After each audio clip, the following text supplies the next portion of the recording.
앞서 뭐 초기에 얘기했습니다만 이제 저희 사업이 지금 이제 중요한 기로입니다. 그래서 제가 좀 더 공격적으로 지금 사업을 벌리는 상황인데 거듭 말씀 인재가 많이 필요해요.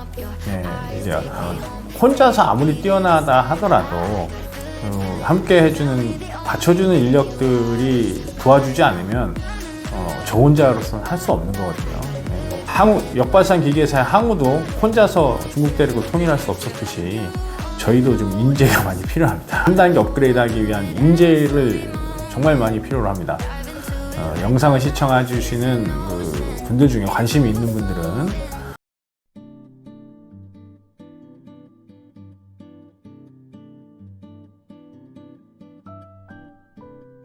안녕하세요, 골드윈의 류주영입니다. 오늘은 10월 21일 저녁 9시가 막 지나가는 시간입니다. 오랜만에 유튜브 남기네요. 근데 가을도 이제 어느덧 이제 제법 낙엽이 치고 단풍철이죠.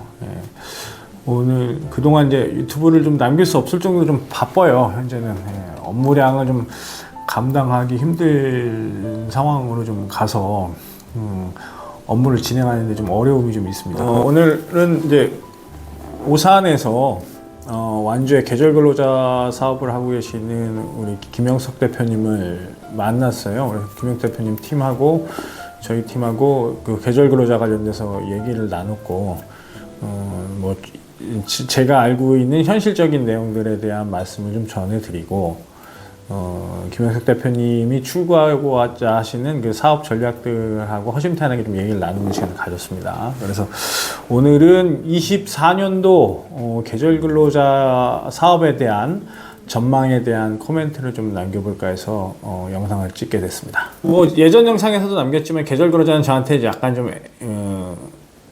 아픈 새끼손가락 같은 사업이에요. 그래서 정말 거의 모든 지자체 계절 근로자 사업을 한 지자체들을 가서 실무자들을 만났던 것 같습니다. 작년 이맘때인 것 같아요. 한 가을 열심히 돌아다녀서 인사도 드리고 만나고 했었는데 사업의 어떤 성과는 사실 거두지 못했었죠.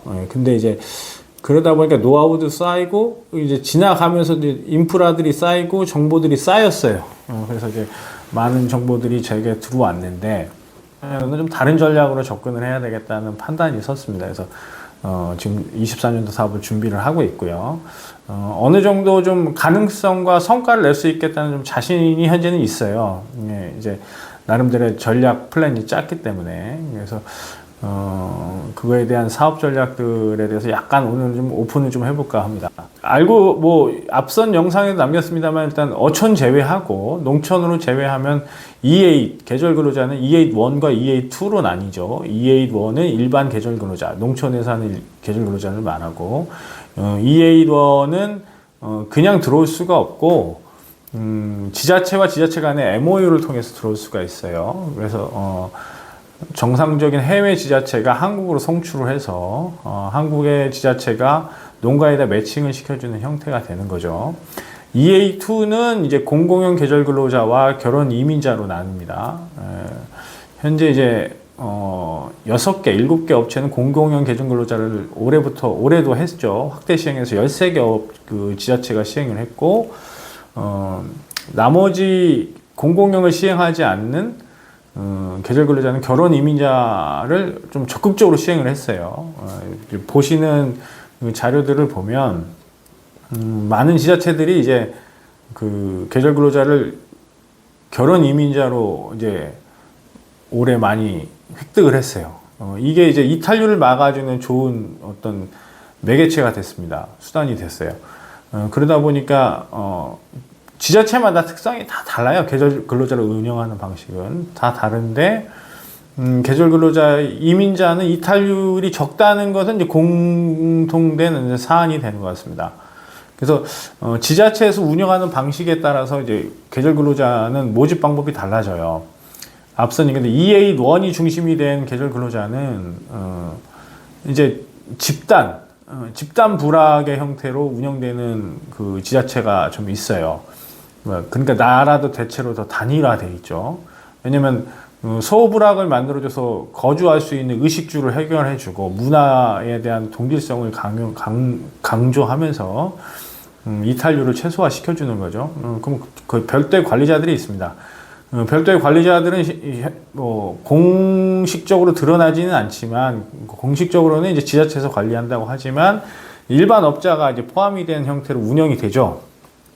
전라남도 쪽에 많이 포진이 되어 있습니다. 그래서 해외에서 인력이 들어오는 단계에서부터 한국의 이제 그 에이전시죠. 공식적인 에이전시는 아닌데 다 개입이 돼요. 그래서 MOU부터 송출, 수요, 한국에서 관리까지 담당하고 있는 EA1 형태의 이제 계절 근로자가 있고 앞서 얘기한 그 조합, 수협, 농협 또는 그리고 그 단위 조합, 지역의 단위 조합 별도로 상성해서 아예 관리를 맡기는 거죠. 조합에다가. 이게 이제 공공형 계절 근로자의 특성인데 이거는 이제 지자체에서 이제 스트레스가 좀 덜하죠. 대신 그 정부에서 예산이 많이 들어갑니다.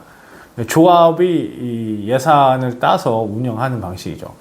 그러니까 별도의 그 일반 사업자가 수익에 대한 참여를 할 수는 없어요. 그러나 조합에 어떤 일정 수익이 발생되고 한 개 조합에 많게는 예산이 1억 또는 몇 천만 원씩 투입이 되니까 그 투입되는 수입에 대한 별도의 일자리 이걸 이제 또 수입으로 조합에서 가져가는 거죠. 또 예산을 이제 별도로 운영하면서 얻는 다른 예산들 이렇게 해서 수익을 좀 발생을 하고 있습니다. 그리고 공공형을 운영할 때도 역시 해외 지자체나 여기서는 이제 발생되지는 않지만 이제 조합이 별도의 수익을 가져가는 구조가 되고요. 세 번째 결혼 이민자는 국에서부터 이제 송출을 하는 건데 이거는 이제 그 에이전시가 한국에 있는 경우가 많아요. 그러니까 한국에서 모집 홍보를 하고 한국에 있는 결혼 이민자의 사촌 이내 가족들을 초청하는 거죠. 그러니까 들어와서 한국에 들어올 때부터 해외의 일부 또는 한국에서 일부의 수익을 발생해서 한국에서 수익을 챙깁니다. 원칙적으로는 직업 소개나 이런 걸 하지 못하는 형태로 운영이 되지만 결혼 이민자는 국내에서 수익을 발생시켜요. 왜냐면 그거는 결혼 이민자가 들어올 때 지자체에서 관여하지 않고 공공기관에서 관여하지 않기 때문에 개인적으로 들어오는 거거든요. 그러니까 당연히 되죠. 그래서 이 부분에 대해서 요즘 트렌드로 좀 변해가고 있는 것 같아요. 24년도에 어떤 그 계절 근로자 사업도 결국에는 이 양분되겠죠. MOU를 통해서 들어오는 EA1과 결혼 이민자에 대한 계절 근로자들 사업이 양분이 될 것인데 공공연은 크게 확대될 것 같지는 않습니다. 현재 수준을 유지할 거고 지금 시행하고 있는 시범지자체 위주로만 될 것이고 이걸 다 수입해서 하기에는 조합도 크게 수익이 나는 모델도 아니고 이게 또 관리도 또 이렇게 그 지자체 신경 쓰지 않을 정도로 투명하게 이제 잘 되는 것이 아니기 때문에 그냥 지자체가 신경 쓰지 않고 계절 근로자를 공급할 수 있는 결혼 이민자와 아예 그냥 그 MOU를 통해서 송출부터 한국 관리까지 하는 일반 사업자들이 암암리에 운영이 되는 EA1이 양분돼서 시장이 운영되지 않겠나 이렇게 조심스럽게 판단을 해봅니다. 불법적인 얘기를 하는 거 아니야. 제가 불법적인 건 하는 것은 아니고 현재 실태가 그래요. 실태가 그래서 그렇게 운영될 것으로 보고 그렇게 운영되는 방향을 봤을 때 결혼 이민자를 계절 근로자로 운영하는 이 사업의 규모가 점점 커지거든요. 그리고 농가는 어쩔 수 없이 계속 외국인을 원할 것이고 그리고 한 번 들어왔던 외국인은 또 계속 들어와요. 성실 근로자라고 해서 최대 3년까지 많게는 5번까지 오는 근로자들도 있으니까 그렇게 됐을 때 한 번 들어올 때마다 한 번 경험한 인원들은 결혼 이민자 사업을 진행하는 어떤 에이전시 같은 경우에는 계속적인 연단위 수익이 발생될 수 있는 구조이기 때문에 이탈률도 없는 지자체 입장에서는 거부할 이유가 없죠. 예, 또 이권이 개입하지 않는 계절 근로자 사업이니까 이게 이권이 없는 지자체 입장에서는 크게 뭐 우려하지 않는 형태로 운영이 될 것으로 판단이 됩니다. 그래서 24년도에 제가 판단하기에는 결혼 이민자에 대한 계절 근로자 수요는 점점 증가할 것이고, MOU를 통한 계절 근로자 공급 방식은 지자체가 오히려 좀 기피하는 현상으로 이제 가지 않겠는가 이렇게 보고, 그동안 계절 근로자 사업에 대한 이탈률에 대한 우려들은 EA2 결혼 이민자로 대체되면서 앞으로 계절 근로자 사업은 안정 단계에 들어서지 않겠나 하고 조심스럽게 판단을 해봅니다. 그럼 결국에는 대규모의 공급보다는 소규모의 공급에 연속적으로 했던 그 몇몇 지자체들이 결혼 이민자가 수요보다 공급이 2배가 넘어가는 현상들이 발생됐거든요. 실제로 그래요, 실제로. 그러면 그 성공했던 지자체들은 계속 그 방식을 이어갈 것이고, 이탈률이 높았던 일부 지자체들은 결국 벤치마킹을 할 거란 말이에요. 근데 이제 여기서 양극화 현상이 있죠.